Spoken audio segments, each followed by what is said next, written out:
everyone, welcome back guys. This is Chris here with a new tutorial series. So this is manufacturing process part 4 for part thickness analysis. So today we'll be checking for any thick parts or thin parts, but mainly focus on thick parts. So we'll be focusing on two things, the computational ones using the thickness analysis tool and the manual version to check it yourself, right?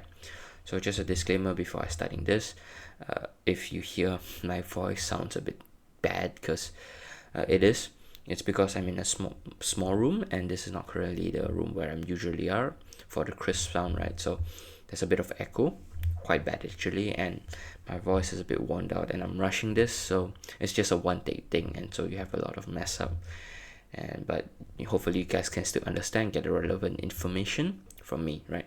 So let's just get started. You want to go back to your part here, and hopefully you had a chance to be able to model out your spoke chair base, be it your own design or following the tutorial, and also drafting it. Drafting is also important, right? So you want to ensure you only have one of your 5 legs. This is important because you want to cut down on computational power, especially when you have a potato laptop like mine, right? So you do not want to burn down your computer with this, right? Because this is a simulation, right? And it runs a lot of RAM. So starting off, where do you find thickness analysis? It's under right click your tab here, and then you get tabs, and then you press evaluate, right? And then you power this tab, which you can find thickness analysis here, right? So just click on it, and then a new menu will pop up, right? So thickness analysis, this is just a rough calculation. There are ways to get it to calculate more accurate and so on, but I've seen people done it, but I've never had any great success with it, or the success I have causes a lot of computational power and takes like forever. So I don't really see the point of using this as a really accurate result. So I'm just using, in this case, my case lah, using it just for a rough estimate to find out parts that are potentially too thick, so you can zoom in down using a more manual version, right? So let's check to the parameters on the side. So your first parameter here, before any of this, right, you don't want to click on show thick regions. You can use this to show thin regions, right? Calculate regions that are smaller than 3, right? And also works, you can fiddle around with it, no issue, same thing. But for our focus, it's only for thick because we do not want any segments, right?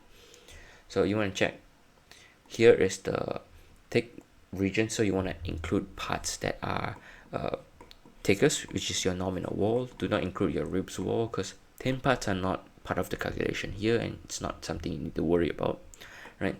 So the things you need to worry about is anything above 3, right? So, and then your thick region limit here, which is your maximum, should put to your maximum limit, which is in our case 5. You can go a bit higher to 6, so that your graph, your thickness scale here under here, will show more variations, right, and more accuracy. But there is actually no need for that, because this is just a rough calculation. So anything above 3, right, if it's like yellow or red, then you already know you need to focus on that part, right? And then continuous and discrete is just the scale, right? And just keep everything as it is. And the next thing you want to focus on is your resolution. So resolution has to do with tessellation size. You can read here, it says higher accuracy for lower tessellation size, but it needs more computer power, right? So usually 0.6 is too high, it's too low. See, low resolution is 20, and high resolution is usually 6, right? But in our case, our part is not very big, so you can go for around 1.5 or 1. In our case, I'll just put 1 because it's just a rough estimate, right? You can put 0.5, but it takes forever to render, and there's no need to waste your time for that. And so after this, you can focus for local analysis if you need to.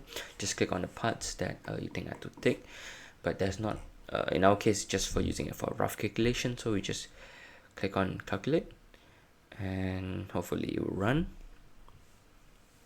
All right, just process it for a while.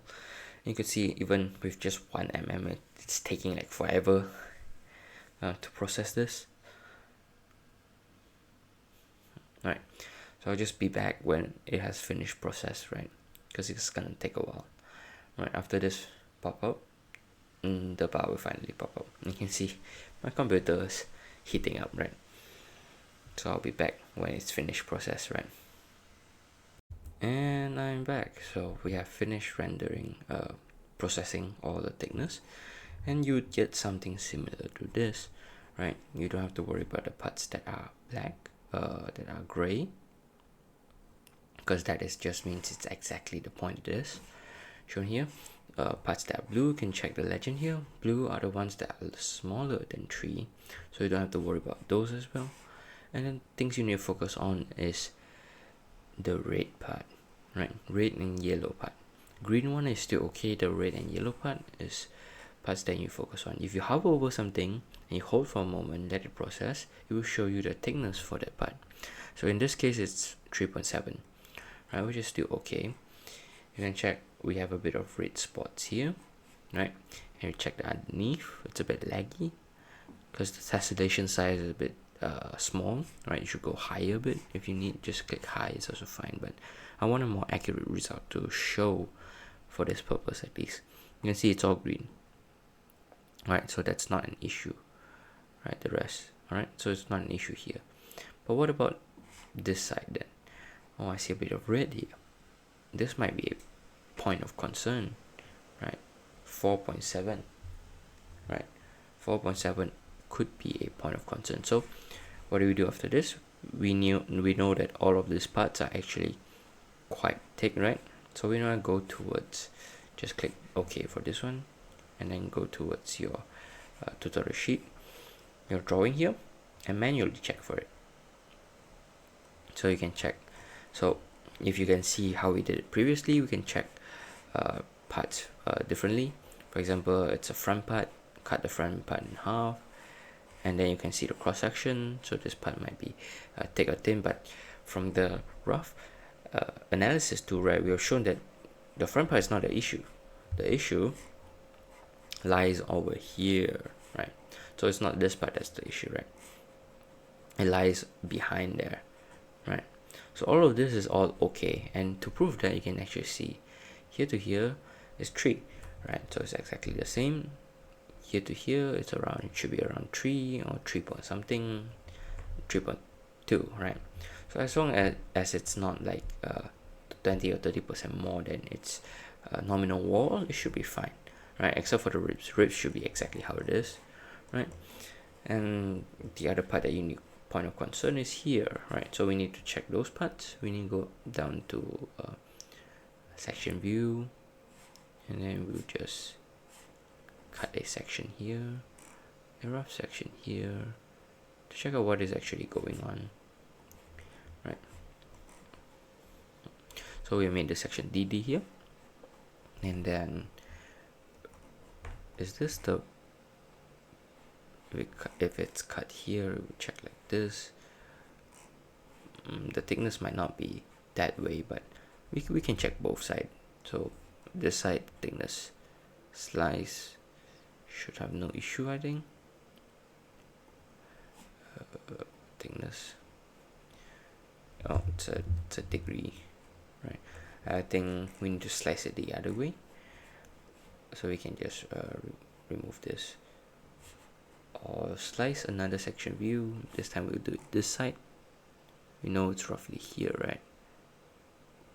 So I will check with this part here, what is actually causing the issue. It doesn't seem like thickness here has to do with this all the way towards that side. It has to do with this part that's causing the thickness, but it's still under 5, so should be okay, right? If you do a point cut like that, it's not very easy to see, right? That's why sometimes the thickness tool, although not very accurate, it does show what you need to know, right? So should be this part that's thick, right? That's why it's showing me that here is still 3. I wonder it's because it's underneath the side here. Sometimes if drawing doesn't work, like we have checked here, right, it doesn't work because it's a complete straight slice, right? You can go back to here and use a measuring tool here, which is under evaluate here, measure, and you can check for the measurements as well, right? So for example, oh, I'll say it's here to, for example, here. That's almost 4, so that might be a bit thicker than usual, but in should be fine I think, because it's not more than 5 as shown in our analysis there. So I do not see the big issue, right? So it's 4. I think maximum is 4, so I think most likely this is okay, right? And then so yeah, that's how you check for it.